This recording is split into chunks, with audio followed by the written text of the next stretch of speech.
नमस्ते साथियों, मैं राजेश कुमार आपके अपने हिंदी के इस YouTube चैनल पर आपका स्वागत करता हूं। जैसा कि हम पढ़ रहे हैं नियमित रूप से, हमने पहले वर्ण विचार लिए थे और वर्ण विचार में पिछले वीडियो में मैंने आपको बताया था कि स्वर स्वर और व्यंजन में सबसे पहले मैंने परिचय लिया था स्वर का। तो स्वर परिचय में हमने कुछ भेद पढ़े थे इसके स्वर के, कि जैसे स्वर के कौन कौन से उत्पत्ति के आधार पर कौन से भेद हैं, उच्चारण के आधार पर इनके कौन कौन से विभाजन किए जा सकते हैं, और साथ में मुखाकृति के आधार पर मैंने सूत्रों के माध्यम से आपको बताया था कि मुखाकृति के आधार पर किस तरह से हम स्वरों का विभाजन कर सकते हैं। तो लीजिए, अब हम पढ़ेंगे आज इससे आगे जो हमने पढ़ लिए स्वरों के परिचय में। हमने जो 3 भेद पढ़ लिए, उनसे आगे के भेदों के बारे में आज हम चर्चा करेंगे और आप इसको आशा है कि ध्यान से पढ़ेंगे। और साथ ही अपना ये जो चैनल है इसको आप सब्सक्राइब कर कीजिए, क्योंकि इससे किसी का फायदा हो सकता है। जो पढ़ने वाले विद्यार्थी हैं, खासकर तैयारी करने वाले जो बच्चे हैं, उनको फायदा हो सकता है इस अनुभव का, इस अभ्यास का। क्योंकि ये एक किसी छोटी मोटी किताब का अनुभव नहीं, बल्कि इसमें बहुत सारी किताबों का अनुभव मैं आपको एक साथ दे रहा हूँ। काफी गहन अध्ययन के बाद में मैंने इस तरह से ये निचोड़ निकाला है, जो मैं एकदम कक्षा में जैसे हम अध्ययन करते हैं उस तरह से मैं आपको पढ़ा करके इसके बारे में बता रहा हूँ। तो आप इसको लगातार देखते रहिए। तो चलिए, अब हम पढ़ते हैं अपना आगे का स्वर परिचय वाला जो बिंदु है, उसमें आगे का हिस्सा पढ़ते हैं। तो उसमें अब हम लेंगे ओष्ठाकृति के आधार पर स्वरों के भेद। देखो, ओष्ठाकृति के आधार पर कि जिन स्वरों का हम उच्चारण करते हैं उनमें ओठों की आकृति में जो परिवर्तन होता है। कुछ स्वर ऐसे हैं जो उच्चारण करते समय जिनमें ओष्ठों की आकृति, अपने जो होठ हैं उनकी आकृति गोल हो जाती है, उनको हम वृत्ताकार या वृत्तमुखी स्वर कहते हैं। और कुछ स्वर अपने ऐसे हैं जिनका उच्चारण करते हैं तो अपने ओठों की आकृति है वो गोल नहीं होती है, बिल्कुल सामान्य बनी रहती है। उनको हम अवृत्तमुखी या अवृत्ताकार स्वर कहते हैं। मैं एक सारणी बोर्ड पे बनाता हूं, उसके माध्यम से आप इसे आसानी से समझ सकेंगे। देखते रहिए। ये देखिए, आपके सामने बोर्ड पर लिखा हुआ है कि ओष्ठाकृति के आधार पर स्वरों के भेद। सीधा सा है, खूब पढ़ते रहते हैं, लेकिन ये एकदम सरल तरीका है। इसमें कोई बनावटीपन नहीं है, न कोई आज की तरह तड़क भड़क है। ये एकदम सीधा तरीका है और सरल ढंग से समझ में आने के लिए हमें इसी दौर पर गुजरना पड़ेगा। यही हमारे लिए आसान रास्ता है। ओष्ठाकृति, ओष्ठाकृति मतलब ओठों की आकृति। पता है आपको, वृत्तमुखी स्वर और अवृत्तमुखी स्वर। वृत्तमुखी स्वर वे होते हैं जिनका उच्चारण करते समय ओष्ठ गोल हो जाते हैं, मतलब ओठों की आकृति गोलाकार बन जाती है। वे स्वर होते हैं वृत्तमुखी स्वर। और दूसरे होते हैं अवृत्तमुखी स्वर। ये इसका विलोम है, यानी उच्चारण में ओष्ठ गोलाकार नहीं होते हैं। वे स्वर जिनके उच्चारण में हमारे ओठों की आकृति गोल नहीं होती है, सामान्य बनी रहती है, तो वे क्या कहलाते हैं? अवृत्तमुखी स्वर कहलाते हैं। ये देखिए, वृत्तमुखी, इसको हम वृत्ताकार भी कह सकते हैं। यह वृत्ताकार स्वर है, वृत्ताकार स्वर, वृत्तमुखी या वृत्ताकार स्वर। और दूसरा भेद है अवृत्तमुखी या अवृत्ताकार अवृत्ताकार स्वर। अवृत्ताकार स्वर। देखो, अब ये एक भेद और ये दूसरा भेद। तो इसमें क्या है कि इनका उच्चारण करते समय होठों की आकृति गोल हो जाती है, एकदम गोल हो जाती है। और अवृत्तमुखी है, इनके उच्चारण में ओष्ठ है वे गोल नहीं होते हैं, अपनी आकृति में बने रहते हैं। तो इनमें कौन कौन से आते हैं, ये इसकी परिभाषा हो गई संक्षिप्त रूप में। तो वृत्ताकार स्वरों में कौन कौन से आते हैं? देखिए, उ ऊ और ओ औ, ओ औ, ये 4 स्वर हैं, वे वृत्तमुखी स्वरों की श्रेणी में आ जाते हैं। उ और ओ औ का उच्चारण करते समय होठों की आकृति हमारी गोल हो जाती है, वृत्त की आकृति बन जाती है। और अवृत्ताकार में परिभाषा तो सीधी सी पड़ी है सामने कि उच्चारण में ओष्ठ है वे गोलाकार नहीं होते हैं। इनमें कौन कौन से आते हैं? इनमें इनके अलावा, इन चारों के अलावा जो बच गए वे सारे स्वर अवृत्ताकार अवृत्तमुखी स्वरों में आ जाते हैं, जैसे ए, आ, ई, री और ए आई। तो ये स्वर हैं वो किस में आ जाते हैं? अवृत्तमुखी स्वरों में आ जाते हैं, और ये वृत्तमुखी स्वरों में आ जाते हैं। वृत्ताकार स्वरों की संख्या 4 है और अवृत्ताकार स्वरों की संख्या इनके अलावा जो बच गई 7 है। री भी इसी श्रेणी में आ जाता है, क्योंकि री का उच्चारण करते हैं तो भी अवृत्तमुखी स्वर ही यह कहलाएगा, क्योंकि इसमें अवृत्ताकार आकृति इसमें बनी रहेगी। तो यह हो गया ओष्ठ आकृति के आधार पर स्वरों का परिचय। तो हमने कितने भेद पढ़ लिए? हमने सबसे पहले पढ़ा था उच्चारण स्थान के आधार पर स्वरों का परिचय। उसके बाद में हमने पढ़ा था दूसरे नंबर पर उत्पत्ति के आधार पर स्वरों का परिचय। फिर हमने पढ़ा तीसरे क्रम पर कि मुखाकृति के आधार पर स्वरों का परिचय। चौथे क्रम पर हमने पढ़ा अब ओष्ठाकृति के आधार पर स्वरों का परिचय, जो आपके सामने है।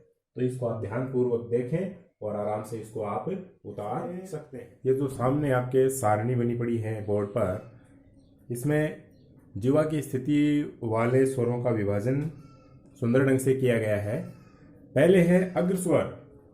तीन विभाजन है इसके, 3 भेद हैं जीवा की स्थिति के आधार पर: अग्रस्वर, मध्य स्वर और पश्च स्वर।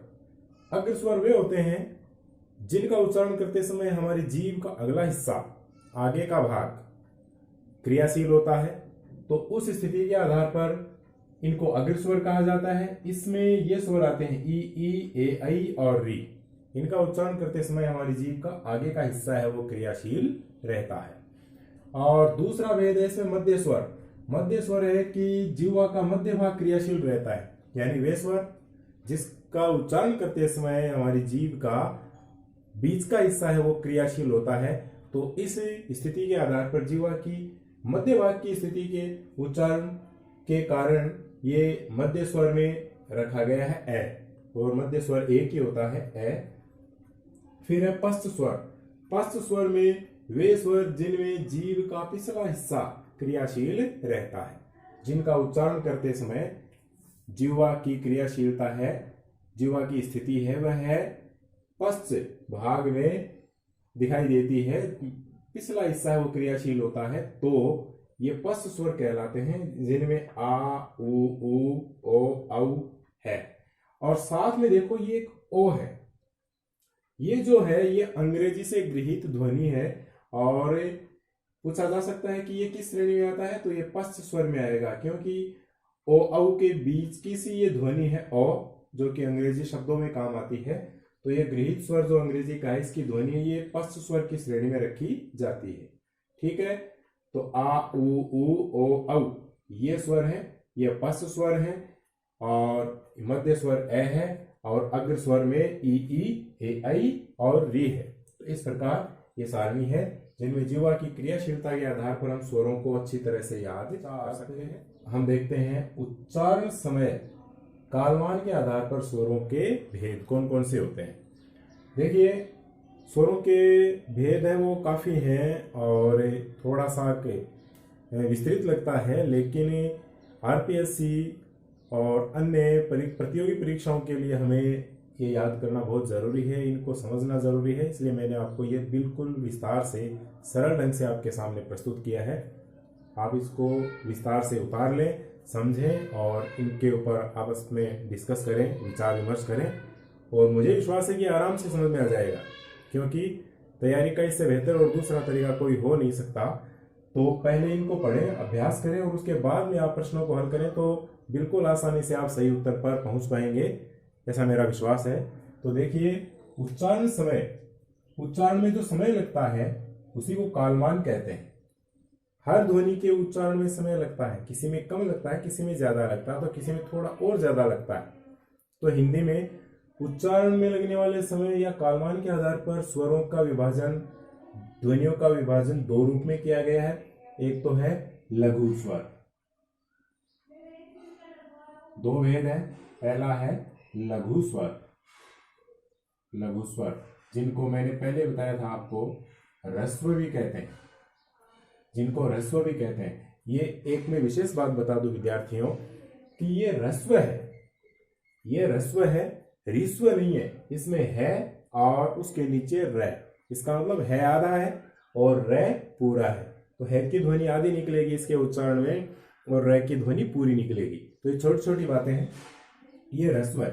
लघु स्वर, ह्रस्व स्वर जिनकी एक मात्रा गिनी जाती है, ये हमारे पास वही जो मूल स्वर हैं ए, ई, उ और री, ये छोटे वर्ण हैं।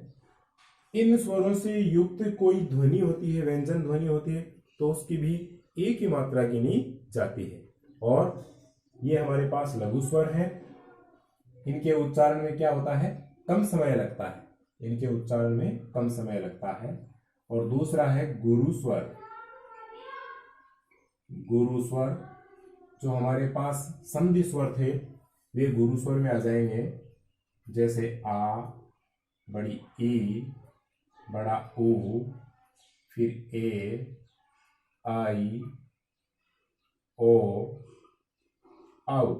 देख रहे हैं आप, ये ध्वनियां किस में आ जाएंगी, गुरु स्वर में आ जाएंगी। यानी इन स्वरों से युक्त कोई भी ध्वनि है, कोई भी वर्ण है जिनकी ये मात्राएं लगी हुई है, तो आप उनको गुरु ध्वनि में, गुरु स्वर में ही गणना करेंगे। इनकी दो मात्राएं गिनी जाती हैं। तो इस प्रकार जिनके उच्चारण में, जिन स्वरों के उच्चारण में कम समय लगे वे लघु स्वर कहलाते हैं, इनके उच्चारण में कम समय लगता है। और लघु स्वर से ज्यादा समय लगता है तो वे गुरु स्वर कहलाते हैं, बड़े वर्ण हो गए। ठीक है। और इसी प्रकार हम देखते हैं तीसरे क्रम पर एक और चलती है बात, जिसको मैं कहूं कि ये अलग से है, विशेष है, वो प्लुत ध्वनि होती है। ये हमारे हिंदी में कम, लेकिन कंपटीशन में पूछी जा सकती है, वैसे प्रचलित नहीं है। प्लुत ध्वनि, प्लुत ध्वनि का अर्थ होता है, प्लुत का अर्थ होता है उछलता हुआ। ये जो प्लुत शब्द है इसका अर्थ है उछलता हुआ, उछलता हुआ। यानी प्लुत का अर्थ उछलता हुआ, प्लुत बराबर उछलता हुआ। यानी वे ध्वनियां जिनका उच्चारण उछलते हुए होता है, मतलब लघु स्वर से ज्यादा समय गुरु स्वर में और गुरु स्वर से भी ज्यादा समय लगे, दो मात्राओं से भी ज्यादा समय जिसमें लगे, वह ध्वनि क्या बन जाती है, प्लुत। यही ध्वनियां प्लुत बन जाती है जब हम इनको लंबा खींच देते हैं, जब इनका उच्चारण हम विस्तृत कर देते हैं, व्यापक हो जाता है, किसी को पुकारा जाता है, आवाज लंबी बढ़ाई जाती, तो ध्वनि प्लुत बन जाती है। जैसे प्लुत, इसका मतलब है उछलता हुआ। इसका अर्थ क्या हुआ कि गुरु स्वर से ज्यादा जिसमें समय लगे उच्चारण में, वह ध्वनि प्लुत ध्वनि बन जाती है। जैसे मैं कहूं, इसका निशान होता है ये 3 का निशान, इसमें 3 मात्राएं गिनी जाती है। छंद गणना में इसमें 3 मात्राएं गिनी जाती है। और इसमें जैसे पुकारते हैं किसी को ऐ, अब इसके आगे संबोधन चिन्ह है, किसी को पुकारा, आवाज लगाई ऐ, तो क्या हो गया, इसमें यहां पर 2 मात्राएं थी तो इसमें 3 हो गई, क्योंकि उसमें समय ज्यादा लग गया, कालमान इसका बढ़ गया, इसलिए ऐ पुकारने पर क्या हुआ, इस पर जोर पड़ा, ध्वनि लंबी हुई, तो मात्राएं भी इसकी 3 गिनी जाएंगी। इस प्रकार से ये प्लुत ध्वनि है, वो उछलती हुई ध्वनि है, इसमें कालमान बढ़ गया है। और इसी तरह से हम दूसरा देखें तो जैसे ओम लिखते हैं, ओम, ये ऐसे लिखते हैं हम अपने हिंदू धर्म में, तो ओम, तो इसमें क्या है, ऊ है बड़ा, चंद्र बिंदु है, लेकिन इसका उच्चारण करते हैं ओम, तो इसमें क्या है, जैसा कि इसके अंदर लिखा हुआ भी है 3, इसमें 3 मात्राओं की सी ध्वनि हो गई, यह प्लुत ध्वनि कहलाती है। ये क्या है, यह प्लुत ध्वनियां कहलाती है। तो इस तरह से कोई भी 2 मात्राओं वाला वर्ण है, गुरु स्वर है, उसको बढ़ा दिया जाए, उसकी आवाज लंबी खींच दी जाए। जैसे संगीत विद्या में भी कोई संगीतकार, कोई गीतकार गाता है, तो उसमें क्या करता है वो, इस तरह के जो स्वर है उनका उच्चारण लंबा खींच देता है गाने के हिसाब से, तो वहां भी क्या बन जाती है, प्लुत ध्वनि बन जाती है। तो इस तरह की ध्वनियों को हम क्या कहेंगे, प्लुत। और प्लुत का शाब्दिक अर्थ है उछलता हुआ। तो इस तरह से ये क्या है, उच्चारण में लगने वाले समय के अनुसार स्वरों के मुख्यतः दो ही भेद होते हैं, लेकिन ये संस्कृत में चलता है, ये हिंदी में न चलकर हमारे संस्कृत में ज्यादा प्रचलित है। लेकिन आज के दौर को देखते हुए कंपटीशंस में पूछा जा सकता है कि प्लुत का अर्थ क्या होता है, उछलता हुआ। प्लुत ध्वनि कौन सी होती है, जिनमें गुरु स्वर से ज्यादा लंबा उच्चारण होता है और मात्राएं उसकी 2 की बजाय 3 गिनी जाती हैं, तो वहां प्लुत ध्वनि होती है, उसको हम प्लुत स्वर कहते हैं। तो इस प्रकार इसको समझिए। उच्चारण के आधार पर स्वरों के भेद। उच्चारण के आधार पर पहले हमने पढ़ा था उच्चारण स्थान के आधार पर, तो वहां तो कंठे, तालव्य, मूर्धन्य ये अलग थे। अब ध्यान रहे भेद का नाम है कि उच्चारण के आधार पर स्वरों के भेद कैसे किए जा सकते हैं। तो उच्चारण के आधार पर साथियों स्वरों के 2 भेद किए जा सकते हैं। उनमें है एक तो अनुनासिक और एक निरनुनासिक। देखिए उच्चारण के आधार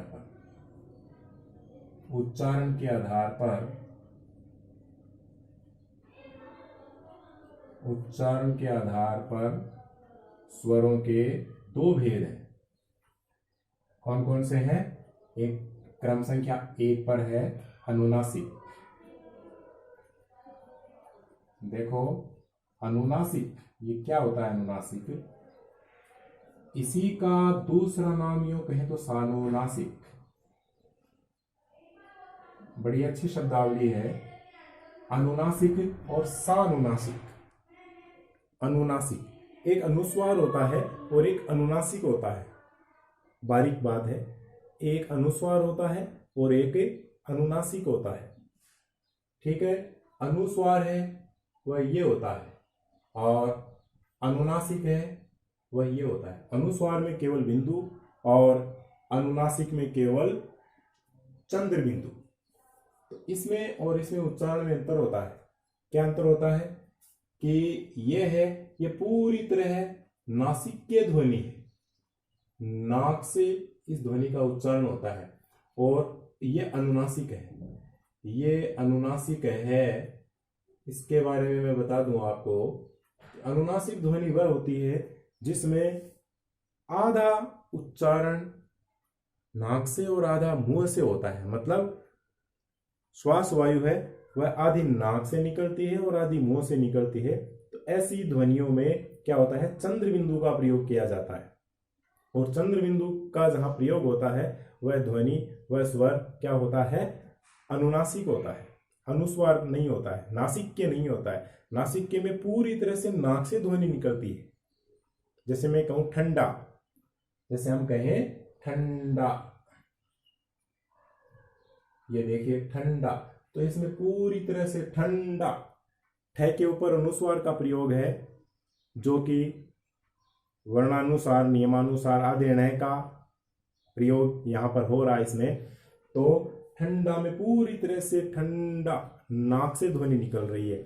और इसी तरह से मैं कहूं कि आंख,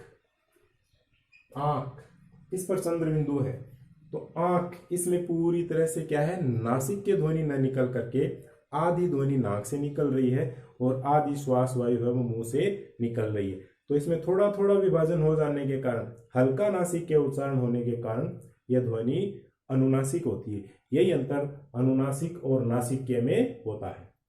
इसे ही हम अनुस्वार और चंद्र बिंदु का भेद कह करके समझ सकते हैं।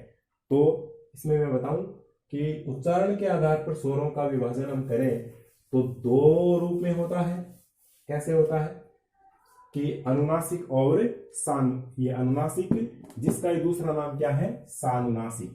इस सानुनासिक को हम कैसे समझे, स जोड़ अनुनासिक, स जोड़ अनुनासिक, दीर्घ स्वर संधि है, अनुनासिक कह दे चाहे सानुनासिक कह दे, बात एक ही है।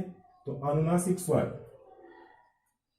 अनुनासिक या सानुनासिक स्वर कौन से होते हैं, जिनके ऊपर अनुनासिक का प्रयोग होता है। अनुनासिक मतलब जिनके ऊपर चंद्र बिंदु का प्रयोग होता है और जिनका उच्चारण करते समय श्वास वायु, ध्यान रहे लिख सकते हैं आप, कि जिनका उच्चारण करते समय श्वास वायु नाक और मुंह दोनों से निकल जाती है तो वह नासिक के ध्वनि, हल्की नासिक के ध्वनि क्या कहलाती है?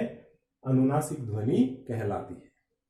और जिनका उच्चारण करते समय ध्वनि नाक से नहीं निकले वह क्या होती है? निरनुनासिक होती है, निरनुनासिक। इसका दूसरा भेद यही है, निरनुनासिक स्वर। अब अनुनासिक स्वर में कौन से होते हैं? जिनके ऊपर चंद्र बिंदु का प्रयोग होता है। जैसे हम कहें ए,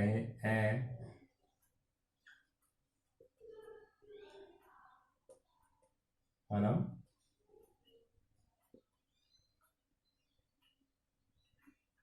किस तरह से क्या है? इनके ऊपर क्या है? चंद्र बिंदु का प्रयोग है। तो चंद्र बिंदु का प्रयोग होने के कारण ये क्या है? ये अनुनासिक स्वर है। और इनके ऊपर चंद्र बिंदु का प्रयोग नहीं है तो ये क्या हो गए? ये निरनुनासिक स्वर हो गए। तो इस प्रकार उच्चारण के आधार पर हम दो रूपों में ले सकते हैं। एक तो अनुनासिक, जिसका दूसरा नाम क्या है? सानुनासिक। और दूसरा भेद क्या है? निरनुनासिक। तो इसमें चंद्र बिंदु का प्रयोग होता है वे अनुनासिक ध्वनि, और चंद्र बिंदु का प्रयोग नहीं होता है वे निरनुनासिक स्वर कहलाते हैं।